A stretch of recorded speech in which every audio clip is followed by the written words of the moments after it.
Guys ditato bos, tah. Tong lagi gampejaan di dia guys ditato. Mun ngamuk sanu rek nahan. Kumaha lain nyerenteng. Halo CSSku, bertemu lagi dengan manusia Madesu di Easy Film. Baiklah, berikut ini gua akan meringkas sejarah geng penjara bernama Texas Syndicate. Mereka adalah gangster paling berbahaya di Texas dan dianggap sebagai kriminal terorganisir yang diburu oleh kepolisian internasional. Oke CSSku, sebelum kita mulai seperti biasa, kita intro dulu guys. Manakah kita mencari manusia, membotakkan mata, mengosongkan jiwa, saya kesunyian, tak lagi kau dengar. Inilah saatnya engkau melihatnya. Ikutlah bersamaku, berjalan bersamaku, dengan apa membara, dengan asap bermakna. Marilah harapan jadi kenyataan, marilah harapan jadi kenyataan.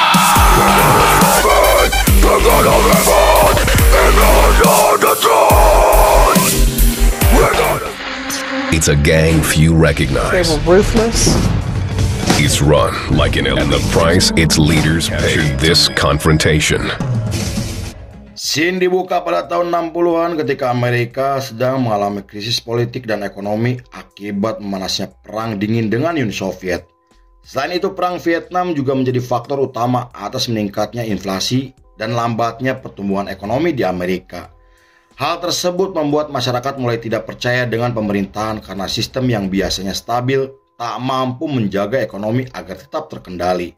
Ribuan buruh sampai melakukan aksi mogok massal hingga melumpuhkan semua sektor industri karena upah yang mereka terima tidak sebanding dengan pekerjaan mereka. Beberapa orang juga mulai beralih menggunakan mobil buatan Jepang karena lebih murah dan lebih hemat bahan bakarnya. Bahkan muncul tren gaya hidup back to basic, di mana mereka memilih menanam buah dan sayuran untuk dikonsumsi sendiri. Gaya tersebut mencerminkan ketidakpuasan dan perlawanan terhadap pemerintahan hingga melahirkan gerakan yang disebut counterculture atau budaya tandingan. In the Vietnam War, in mass marches, rallies, housewives, beatnik demonstrators claimed 200 cars were picketed by anti-war marchers. Pemerintahan kemudian membuat kebijakan baru untuk menstabilkan ekonomi negara yang saat itu sedang diambang kehancuran. Meski cukup efektif, namun banyak orang dari kelas bawah masih kesulitan untuk mendapatkan pekerjaan hingga menyebabkan angka pengangguran yang semakin meningkat. Situasi tersebut memaksa para remaja memilih membuka jalan sendiri dengan membentuk geng. Hal itu menyebabkan tingkat kriminalitas dan angka kematian di Amerika meningkat 10 kali lipat. Masyarakat kemudian menggambarkan kelompok tersebut sebagai momok menakutkan karena mereka tak segan untuk melukai korbannya dengan cara yang sangat brutal. Pada tahun 70-an, polisi menangkap ribuan anggota geng dalam operasi besar-besaran hingga menyebabkan seluruh penjara di Amerika melebihi kapasitas. Dengan kondisi penjara yang penuh, keras, dan minim penjagaan, membuat para tahanan membentuk geng untuk melindungi diri dari serangan kelompok lainnya. Kemunculan geng penjara sangat terkait dengan kondisi sosial, ekonomi, dan rasial akibat sistem yang semakin represif. Segregasi rasial yang parah juga memicu terbentuknya kelompok geng berdasarkan ras atau etnis yang memiliki unsur ideologis.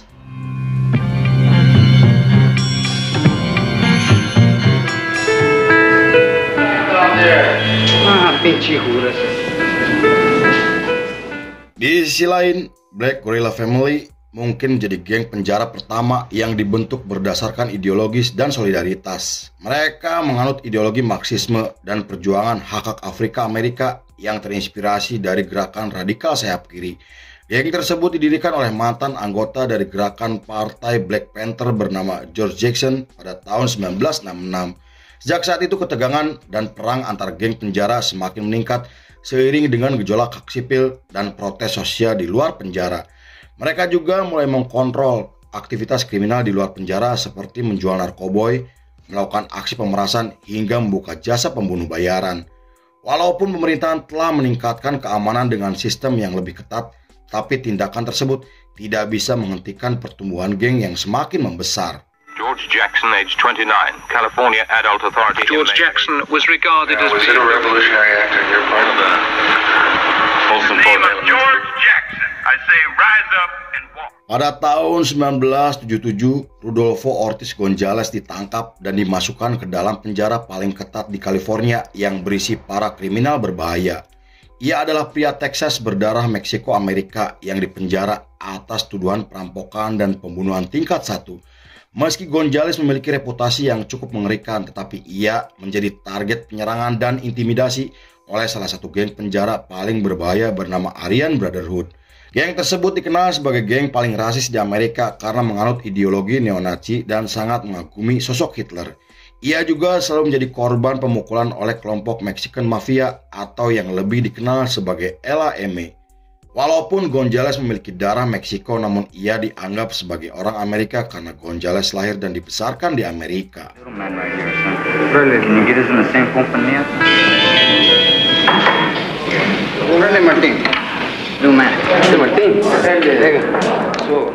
Pada tahun 1978, Gonzales bersama 5 tahanan asal Texas membentuk geng bernama Texas Syndicate atau TS. Hal itu ia lakukan sebagai respon atas ancaman dan intimidasi yang sering dilakukan oleh kelompok mafia Meksiko dan Aryan Brotherhood.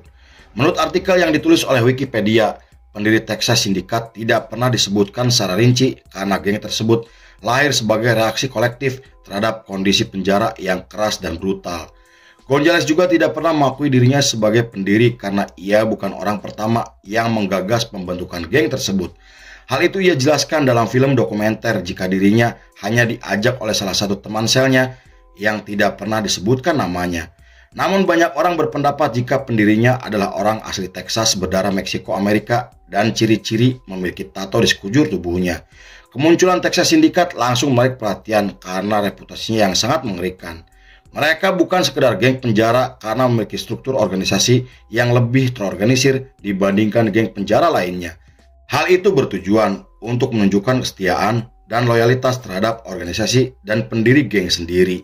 Mereka juga mempunyai tingkatan dan status masing-masing seperti chairman, vice chairman, kapten, letnan, soldier, dan prospek atau calon anggota. You guys get your shit for breakfast this morning? What's wrong with your homie, man? Just like the barrio say, you know, like some fool wants to take it away from you. Baby. Chairman sendiri adalah sebutan untuk pemimpin tertinggi untuk mengatur organisasi, memberi perintah, dan menyetujui pembunuhan atau aliansi yang menguntungkan. Kemudian vice chairman atau wakil pemimpin bertindak sebagai penghubung untuk mengatur para pemimpin dari semua chapter baik luar maupun di dalam penjara. Lalu kapten atau pemimpin chapter biasanya dipilih langsung oleh pemimpin tertinggi atas kontribusi besar yang telah mereka berikan untuk organisasi dan ditugaskan untuk merekrut anggota baru hingga menghukum yang berkhianat. Sedangkan letnan adalah orang kepercayaan kapten yang bertugas untuk memantau operasi dan kegiatan para anggotanya. Kemudian untuk bergabung dengan kelompok tersebut, calon anggota harus memenuhi syarat yang telah ditetapkan seperti berdarah Latin, memiliki catatan kriminal, rela mati demi organisasi, dan bukan seorang homoseksual. Mereka juga harus memiliki tato geng, menjalani prospek, dan berkelahi dengan sesama calon anggota untuk menunjukkan kesetiaan terhadap organisasi. Namun jika ada yang melanggar, berkhianat, dan keluar dari geng, anggota tersebut akan mati di tangan temannya sendiri dengan cara yang sangat mengerikan. Hal itu sesuai dengan slogan mereka di mana para anggotanya disumpah untuk setia seumur hidup dan mengabdi untuk pemimpin tertinggi. Brother, we run that. But they don't give us no. We'll have vocational and academic instructors there. This is Papi. Pada tahun 80-an, kelompok Texas Syndicate semakin menunjukkan kekejamannya dengan menyatakan bahwa kekerasan merupakan cara mereka untuk mempertahankan kekuasaan dan loyalitas. Selain menyiksa dan melakukan pembunuhan keji, mereka juga sampai memutilasi musuhnya seperti memotong telinga, memotong lidah, mencukil mata, memutuskan jari, hingga mematahkan kedua kaki korbannya. Tak hanya itu, mereka juga mulai melakukan bisnis kriminal untuk menambah pemasukan seperti menjual narkoboy, melakukan pemerasan, penyelundupan, pembunuhan bayaran, dan membuka jasa perlindungan di dalam penjara. Namun tidak ada informasi lebih rinci terkait orang yang memiliki pengaruh besar di dalam organisasi karena mereka sengaja merahasiakan dari publik dengan alasan yang tidak dijelaskan. Para anggotanya selalu menutup mulut dan menghindari sorotan media yang membuat kelompok tersebut tidak sepopuler kartel Meksiko, mafia Italia, atau geng lainnya. Meski begitu, kepolisian Amerika menggambarkan mereka sebagai salah satu geng penjara paling brutal dan paling berbahaya di Amerika. The Texas Syndicate. They say everything is run like an elite. Spanish for Longhorn, targeted by violent California, but not just anyone could join the Texas. Pada tahun 1984, mafia Meksiko mulai memperluas pengaruhnya ke Texas yang saat itu telah dikuasai oleh kelompok Texas Syndicate. Selain memaksa tahanan untuk bergabung dengan mafia Meksiko, mereka juga meminta kelompok Texas Syndicate membayar pajak dan tunduk kepada mereka. Ancaman tersebut dibalas oleh Texas Syndicate dengan melakukan serangkaian pembunuhan terhadap anggota mafia Meksiko, baik di dalam penjara maupun di luar penjara. Sejak saat itu kedua geng akhirnya mulai terlibat konflik berdarah yang dikenal sebagai racial wars, dan bentrokan tersebut tidak hanya terjadi di dalam penjara karena terus menyebar ke seluruh Amerika yang menimbulkan banyak korban jiwa. Karena hal itu, pada tahun 1988, FBI dan kepolisian Amerika sampai menggelar operasi khusus untuk menghentikan perang dan membongkar jaringan bisnis kriminal mereka. Pada tahun 90-an, Texas Syndicate mulai terlibat permusuhan dengan kelompok Barrio Azteca atau BA yang dipicu akibat perebutan wilayah di jalur penyelundupan. Barrio sendiri adalah geng yang dibentuk di kota Texas Selatan yang letaknya tidak jauh dari perbatasan Meksiko. Menurut artikel yang ditulis oleh media, Texas Barrio Azteca bukan sekedar geng biasa karena kelompok tersebut sering bertindak layaknya kelompok milisi bersenjata. Hal itu karena sebagian anggotanya adalah mantan anggota kartel yang pernah mendapatkan pelatihan khusus dari militer Paraguay dan Kolombia. Meski begitu, kelompok Texas Syndicate tidak gentar karena mereka memiliki lebih banyak pasukan, pengalaman, dan persenjataan. Instead of just being inside and isolated. Criminal empire. Trial, but won't discuss the charges. Pada tahun 1994, media digemparkan dengan penemuan mayat di sel penjara dengan kondisi yang sangat mengenaskan. Menurut saksi mata, mayat tersebut adalah anggota dari kelompok Texas Syndicate yang dibunuh oleh salah satu anggota Barrio. Selain disiksa dan dipukuli secara brutal, mereka juga membenturkan kepalanya ke tembok sampai wajahnya hancur dan meninggal di tempat. Mendengar berita tersebut, kelompok Texas Syndicate kemudian membalasnya dengan membantai puluhan anggota Barrio hingga memutilasi korban-korbannya. Hal itu mereka lakukan karena memiliki prinsip yang harus dijalankan oleh para anggotanya jika darah harus dibayar dengan darah. Media menggambarkan serangan tersebut sebagai serangan geng paling mengerikan yang pernah terjadi di wilayah Texas Selatan.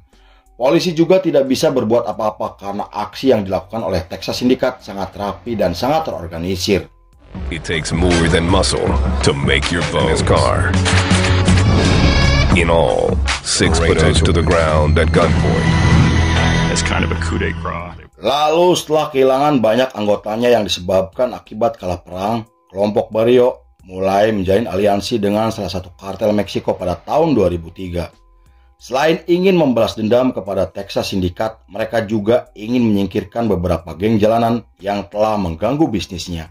Aliansi tersebut sangat menguntungkan untuk kelompok Barrio karena mereka bisa mendapatkan pasokan senjata kelas berat hingga memiliki pasukan khusus yang dilatih oleh kartel Meksiko. Konon mereka sampai memiliki koneksi dengan para pejabat Meksiko yang membuat mereka bebas melewati perbatasan tanpa menggunakan paspor atau visa. Dengan kekuatan yang jauh lebih besar, kelompok Barrio mulai melancarkan serangan massal untuk merebut wilayah strategis hingga mengambil alih bisnis yang telah dikuasai oleh Texas Syndicate. Aksi penusukan, penembakan, dan pembakaran rumah muncul di seluruh Texas yang membuat masyarakat sangat ketakutan. Pada tahun 2005, salah satu anggota senior Texas Syndicate ditembak mati oleh kelompok Barrio tepat di hadapan anak dan istrinya. Pihak Texas Syndicate kemudian membalasnya dengan mengebom beberapa rumah yang menjadi markas Barrio dan Juarez Cartel. Texas Syndicate kemudian membentuk pasukan khusus bernama Hit Squad yang digambarkan oleh media sebagai pasukan pembunuh anak kejamannya. We've seen a growth in our prison system. Empire extends beyond. That was my news. Both inside prison and selling them on the black market to a chop. Pada tahun 2007, perang berdarah antara Barrio dan Texas Syndicate akhirnya berhenti setelah FBI berhasil menangkap ratusan anggota geng termasuk para pemimpinnya. Kepolisian Amerika kemudian membeberkan identitas beberapa anggota Texas Syndicate yang salah satunya bernama Juan Rodriguez Chávez atau yang dijuluki sebagai The Thrill Killer. FBI juga memasukkan nama pemimpin Barrio, yaitu Eduardo Revalo, ke dalam daftar sebagai buronan paling dicari oleh kepolisian dan FBI internasional.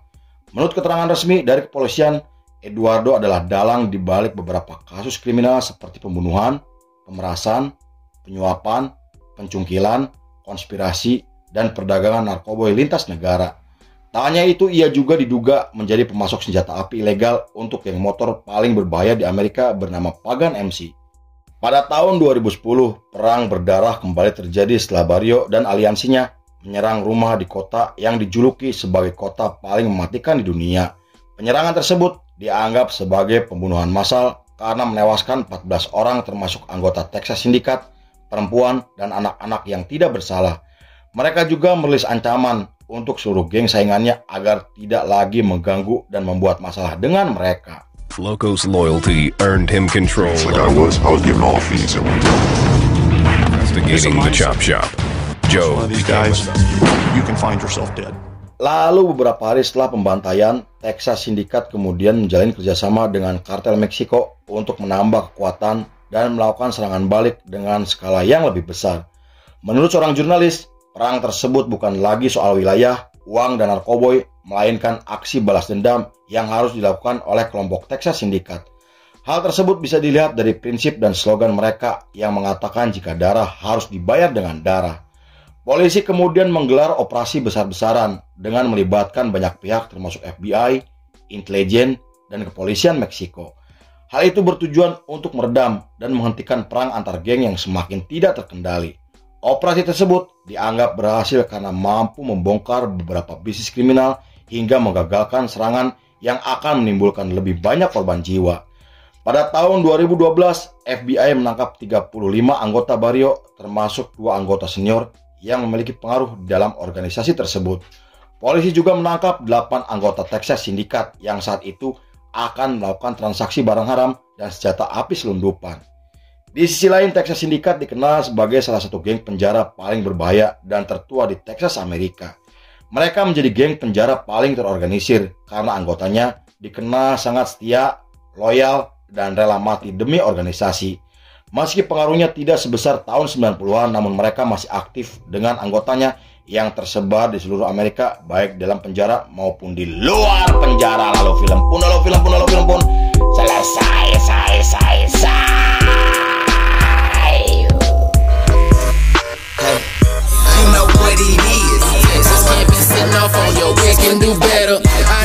Black jeans, black tee, snap.